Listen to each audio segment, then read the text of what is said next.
हाय viewers, last video में हमने consignment accounts पे बात की थी। गुड्स एट कॉस्ट प्राइस और एट इनवाइस प्राइस क्या होती हैं, कंसाइनर गुड्स को इनवाइस प्राइस पे क्यों भेजता है, इन सब टॉपिक्स को डिस्कस किया था। आपको वीडियो का लिंक ऊपर स्क्रीन पर और नीचे डिस्क्रिप्शन में मिल जाएगा। आज इस वीडियो में हम कंसाइनमेंट प्रोसेस की एंट्रीज करेंगे। एंड कीप इन माइंड कि कंसाइनर अपनी बुक्स ऑफ अकाउंट मेंटेन करेगा और कंसाइनी अपनी बुक्स ऑफ अकाउंट मेंटेन करेगा। सबसे पहले हमने देखना है कि जब कंसाइनर अपनी गुड्स कंसाइनी को सेंड करेगा एट कॉस्ट प्राइस, तब वो क्या एंट्री करेगा। यहाँ जब कंसाइनर अपनी कंसाइनमेंट भेजेगा तो वो कंसाइनमेंट अकाउंट को डेबिट करेगा और goods send on consignment account को क्रेडिट करेगा। यहाँ गुड्स की कॉस्ट प्राइस रिकॉर्ड होगी।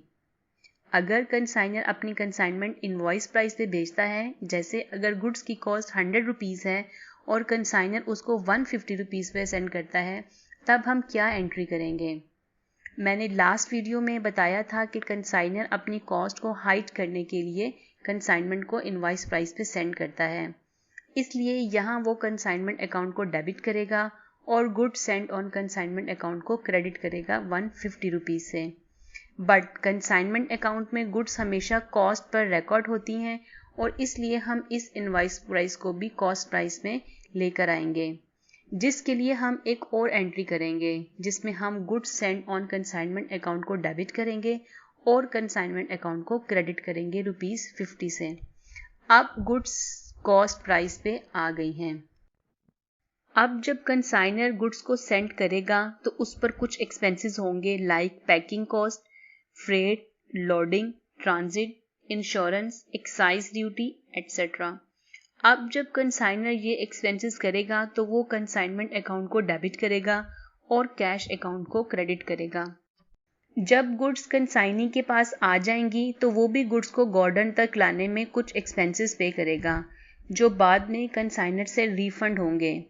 यहाँ जब कंसाइनी एक्सपेंसेस पे करेगा तो वो कंसाइनर अकाउंट को डेबिट करेगा और कैश अकाउंट को क्रेडिट करेगा, और जब कंसाइनी इस एक्सपेंसेस की डिटेल कंसाइनर को देगा तो कंसाइनर भी इसकी एंट्री करेगा, जिसमें वो कंसाइनमेंट अकाउंट को डेबिट करेगा और कंसाइनी अकाउंट को क्रेडिट करेगा।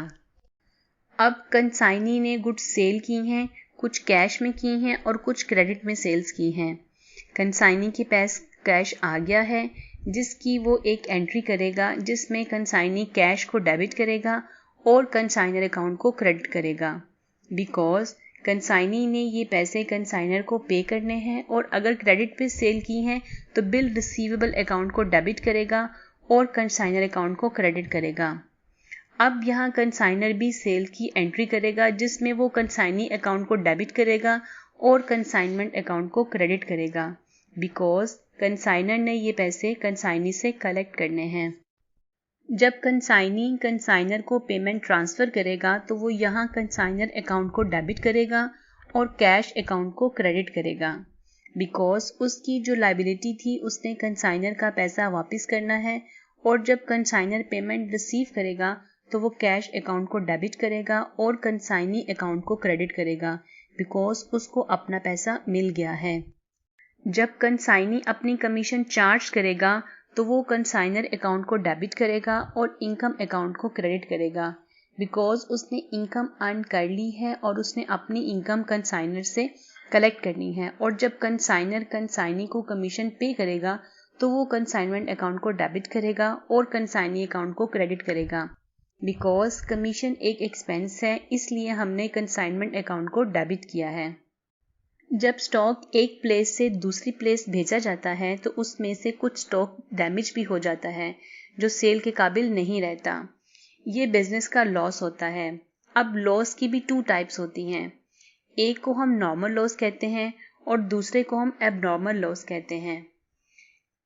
ऐसा लॉस जो एक्सपेक्टेड होता है, लाइक अगर पेट्रोल की कंसाइनमेंट है तो पेट्रोल की कुछ क्वांटिटी ड्यूरिंग कंसाइनमेंट एवेपोरेट हो जाती है, और ये नॉर्मल बात है, इसलिए इसको नॉर्मल लॉस कहते हैं और इसकी कोई एंट्री नहीं की जाती।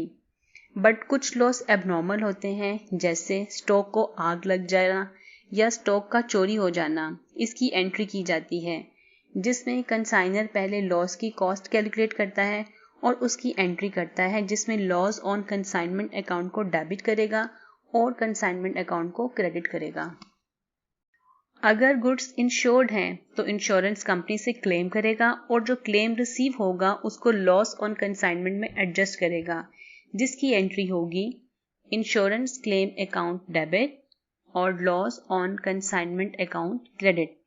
अब लॉस का कुछ पोर्शन इंश्योरेंस से क्लेम हो गया है, अब बाकी का जो लॉस है उसको हम प्रॉफिट एंड लॉस में ट्रांसफर कर देंगे, जिसकी एंट्री होगी profit and loss account debit and loss on consignment account credit.